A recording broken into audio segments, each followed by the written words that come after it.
श्रवणं कीर्तनं विष्णुस्मरणं पादसेवनम् अर्चनं वंदनं दास्यं सख्यमात्मनिवेदनम्। भागवत जी का सर्वोत्तम श्लोक है जिनमें भगवान की भक्ति बताई गई है। 9 प्रकारों से हम भगवान की भक्ति कर सकते हैं। श्रवणम, भगवान की कथा सुने, भगवान के गुणगान सुने। कीर्तनम, गुणगान को गाए। श्रवणम कीर्तनम विष्णु स्मरणम, ऐसे ही बैठे और भगवान की याद आ जाए। श्रवणम कीर्तनम विष्णु स्मरणम पाद सेवनम, उनकी सेवा करें जैसे कि हम अपने माँ बाप की करते हैं, हम अपने पत्नी या पति की करते हैं, उसी प्रकार उनकी सेवा करें। उनकी सेवा में हमारा भाव जोड़े, हम अपने मन को लगाए। विष्णु स्मरणम पाद सेवनम अर्चनम, भगवान की अर्चा करें यानी कि पूजा करें। वंदनम, भगवान को वंदन किए बिना घर के बाहर न जाए ऐसा संकल्प करें। दास्यम, हमारा भाव भगवान के प्रति दास्य भाव का हो जाए। सख्यम, हमारा भाव भगवान के प्रति मित्र का हो जाए। आत्मनिवेदनम, हम अपने आप को समर्पित हो जाए, हमारा पूरा जीवन भगवान के अनुकूल बनाए और भगवान से समर्पित हो जाए। जिस किसी भी भगवान पर आप भरोसा रखते हो, आप चाहे राम या कृष्ण या शिव या महावीर या बुद्ध, किसी पर भी आप भरोसा रखते हो, आप उनसे समर्पित हो जाए। उनके कार्यों में अपना दिन लगा दे, अपना जीवन लगा दे। यह 9 प्रकार की भक्ति भगवान की है। लेकिन कई मित्र होते हैं जो 10वीं भक्ति भी करते हैं। 10वीं भक्ति की बात करने वाला हूं जो आज ज्यादा ट्रेंड में है। ये 9 प्रकार की भक्ति वो सही मायने में भक्ति है जो एक प्रेमी अपनी प्रेमिका को करता है, एक प्रेमिका अपने प्रेमी को करता है। यह 9 प्रकार की भक्ति भगवान के साथ भी की जाती है। भगवान कृष्ण ने 3 मार्ग बताए हैं, भक्ति मार्ग, ज्ञान मार्ग और कर्म मार्ग। और इन 3 ही प्रकार के मार्ग पर चलने वाले लोग इस दुनिया में है। इसके अलावा कोई चौथा मार्ग है ही नहीं। कोई होता है जो भगवान पर भरोसा रखकर अपना जीवन व्यतीत करता है, लेकिन वो ये 9 प्रकार में से कोई एक प्रकार की भक्ति अवश्य करता है। कोई होता है कि भाई ठीक है, भक्ति ठीक है, लेकिन कर्म सही होने चाहिए, कर्म पर भरोसा होता है। और कोई योग पर भरोसा रखता है, भाग्य पर भरोसा रखता है। ठीक है, भाग्य में होगा तो मिल जाएगा। लेकिन कुछ ऐसे लोग होते हैं कि ये तीनों में से नहीं, कि चौथे पर भरोसा रखते हैं, चीजों पर भरोसा रखते हैं कि ये जो चीजें हैं वो हमारे जीवन को बदल देगी, जादू हो जाएगा, चमत्कार हो जाएगा। क्या ऐसा होता है सही में? उससे पहले मैं आपको एक स्टोरी कहूं। एक भक्त था भगवान का, हनुमान जी का भक्त था। बहुत अच्छी तरह से भगवान के दर्शन करने के बाद ही अपने कार्य और दिन की शुरुआत करता था। एक बार ऐसा हुआ कि उस भक्त ने भगवान से कुछ मांगा, और मांगा इस तरह कि हे भगवान, मुझे आपसे और कुछ नहीं चाहिए, बस आप मुझे 1 करोड़ की लॉटरी लगवा दीजिए। ये मेरा एक छोटा सा काम है, आपके लिए तो बहुत छोटा है, मेरे लिए बहुत बड़ा है। आप अष्ट सिद्धि 9 निधि के दाता हो, 8 सिद्धि 9 निधि आपके पास है। 1 करोड़ बहुत छोटा मूल्य है आपके लिए, बस इतना करवा दो, मैं आपकी भक्ति जीवन भर करता रहूंगा। मांग लिया उसने। 1 दिन हुआ, दूसरा दिन हुआ, दूसरे दिन भी उसने वही मांगा। कांस्टेंट 1 महीने तक उस भक्त ने यही मांगा, भगवान ने दिया नहीं।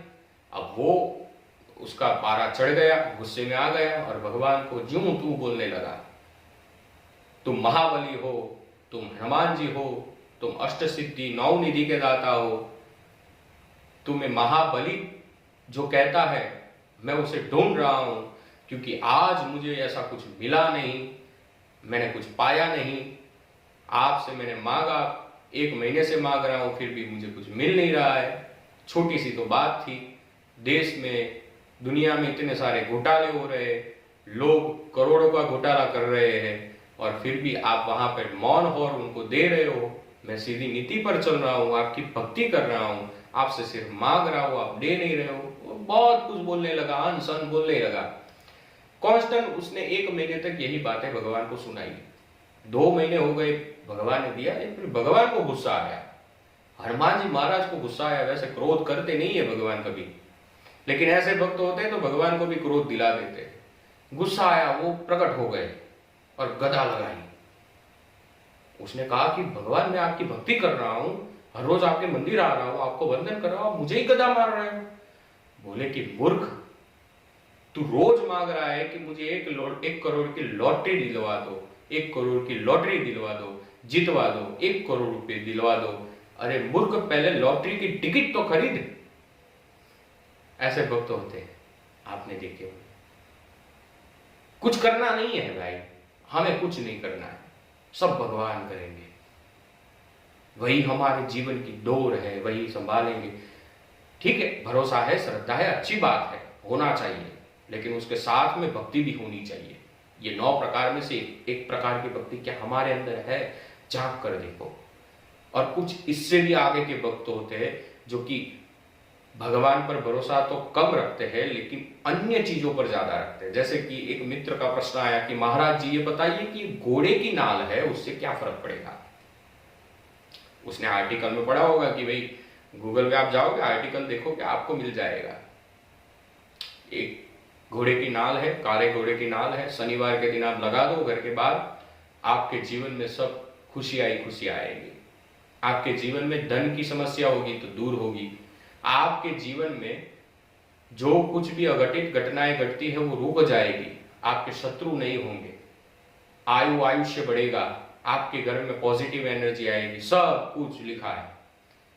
अब हर तीसरे घर में भारत में घोड़े की नाल लगी हुई है, उसमें भी तर्क होते हैं, सीधी लगाओ या उल्टी लगाओ, यू आकार में लगाओ या ऐसे लगाओ।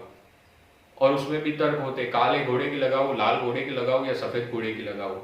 ये सब तर्क होने के बाद तय होता है कि भी ये नाल लगानी हो, लगा देते हैं। अगर आपने लगाई हो तो आपका विषय है, आप जानो। लेकिन सही मायने में बताऊं तो ऐसा कोई तथ्य, उपाय या फिर ऐसा कोई टोना टोटका हमारे शास्त्र में नहीं है। मैं शास्त्र की बात कर रहा हूं, मैं 18 पुराण, 4 वेद, उपनिषद की बात कर रहा हूं, इसमें ऐसा कुछ नहीं है। ज्योतिष शास्त्र में भी ऐसे कोई उपाय लिखे हुए नहीं है। जो हमारी ऋषि परंपरा में जितने शास्त्र आते हैं उसमें ऐसे कोई उपाय है नहीं। और इनको अगर आप धर्म का नाम देकर इसका पालन करते हो तो ये आपकी, हमारी, हम सब की ये मूर्खता है, क्योंकि ये धर्म नहीं है। धर्म ये नहीं है कि घोड़े की नाल लगा दो ये धर्म है भाई, ये धर्म नहीं है, उससे कुछ नहीं होगा। मेरा दिमाग तो वहां पर चक्राव पे चढ़ गया कि बुजुर्ग लोग मानते हैं, जो पुरानी सोच रखने वाले लोग होते वो मानते, वो बात तो सही, लेकिन नए युवा, आज के युवा, दुनिया कहां मंगल और चांद पर पहुंच गई, अंतरिक्ष में पहुंच गई, और हम घोड़े की नाल लेकर बैठे हुए दरवाजे पर।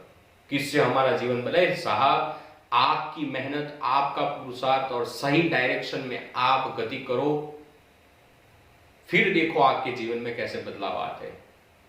और इतना करने से भी आप 99, हमारा तो स्लोगन ही ये है, व्यास जी एस्ट्रोलॉजी का स्लोगन ही यह है कि 99% आपको मेहनत करनी होगी, सिर्फ 1% भाग्य का साथ मिलेगा। और भाग्य का साथ सिर्फ 1% मिलता है, काफी।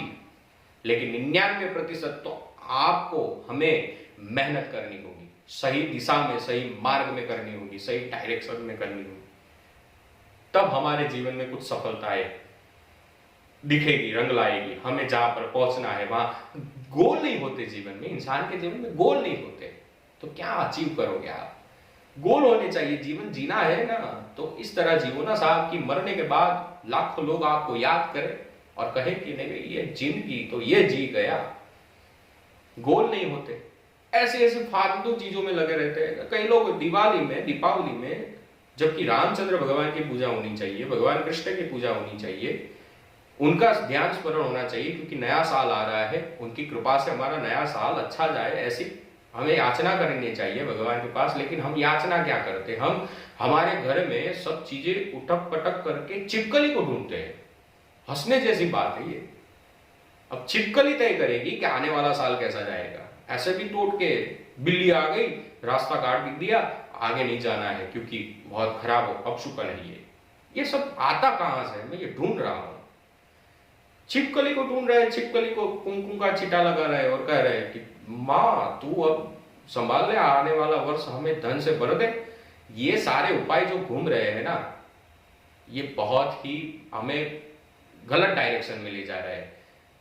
श्रद्धा नहीं, लेकिन अंधश्रद्धा में ले जा रहा है। और ऐसे उपाय, देखिए ज्योतिष जो विषय है ना वो पूरा अलग है, वो साइंटिफिक है। मैं नहीं कह रहा हूं, ये आज भारत नहीं लेकिन पूरा विश्व ये स्वीकार कर रहा है कि, और मैं सिर्फ भारत में इतने ज्योतिष ऐसा नहीं है, बाहर आप जाओगे, यूके, अमेरिका, लंदन, ये सब सारे देश में अच्छे अच्छे एस्ट्रोलॉजर्स हैं, और वहां के हैं, यहाँ के नहीं है प्रॉपर इंडिया के, लेकिन वहां के हैं और वो इन सब चीजों को फॉलो करते हैं। तो ये तो पूरा साइंटिफिक है, इसमें ये सारी चीजें नहीं आती, ये पूरा जो विषय ही अलग है। और इन सब बातों में आप बिलीव करके आप अपने जीवन का रास्ता तय करोगे। मेहनत करनी नहीं है, घोड़े की नाल लगा दी, छिपकली को चीटा लगा दिया, मेहनत नहीं करनी है, घर पे बैठे रहना है। छिपकली और घोड़े की नाल तय करेगी कि भाई आगे का जीवन हमारा कैसा होगा। मूर्खता है ना ये।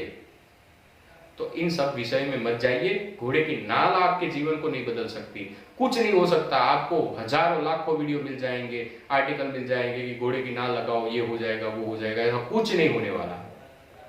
मंगल कमजोर है भैया, गाय को रोटी खिला दो। अब गाय को रोटी खिलाना वो तो हमारी फर्ज है, वो गाय माता है, वो एक जीव है जिसे हमें खाना देना चाहिए। ये हमारा मानव धर्म है, ये हमारा कोई सनातन हिंदू सनातन, लेकिन हम मानव हुए हैं तो हमें प्राणियों का भी रक्षण करना है, उनको भी कुछ खाने के लिए देना है, ये हमारा धर्म है।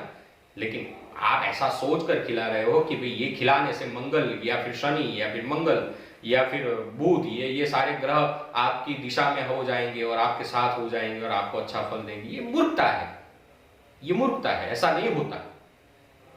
ये करने से ये हो जाएगा, क्या बात है, क्या किस दिशा में हम जा रहे हैं। इन सब अंधश्रद्धाओं से दूर रहिए, मेहनत करिए, पुरुषार्थ करिए, सही डायरेक्शन में करिए। और फिर भी अगर आपको सफलता नहीं मिलती तब आप अपनी होरोस्कोप एस्ट्रोलॉजर्स को बताइए, दिखाइए कि भाई मैं मेहनत पूरी कर रहा हूं, मैं अपना 100% दे रहा हूं, लेकिन फिर भी मुझे जहां होना चाहिए वहां पे मैं नहीं हूं। या तो आपका डायरेक्शन गलत होगा, या तो फिर भाग्य का सपोर्ट आपको कम मिलता होगा, कुछ होगा, कुछ लूपहोल हो गया आपके लाइफ में, तो फिर आपको एस्ट्रोलॉजर्स को कंसल्ट करना चाहिए, उससे पहले नहीं करना चाहिए ना, नहीं तो आप गलत रास्तों पर चले जाओगे।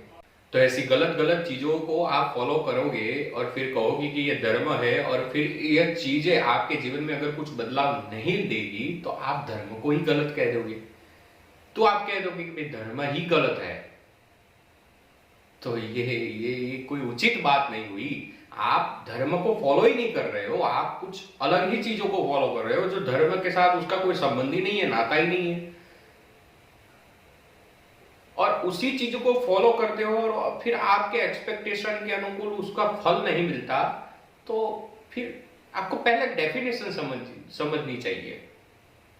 What is the definition of Hindu religions, Hindu धर्म की क्या उसकी परिभाषाएं क्या है, आप जानते हो क्या? ये जो आप कर रहे हो या करवा रहे हो या फिर आप किसी को प्रेरित कर रहे हो करने के लिए, तो क्या ये उचित धर्म है?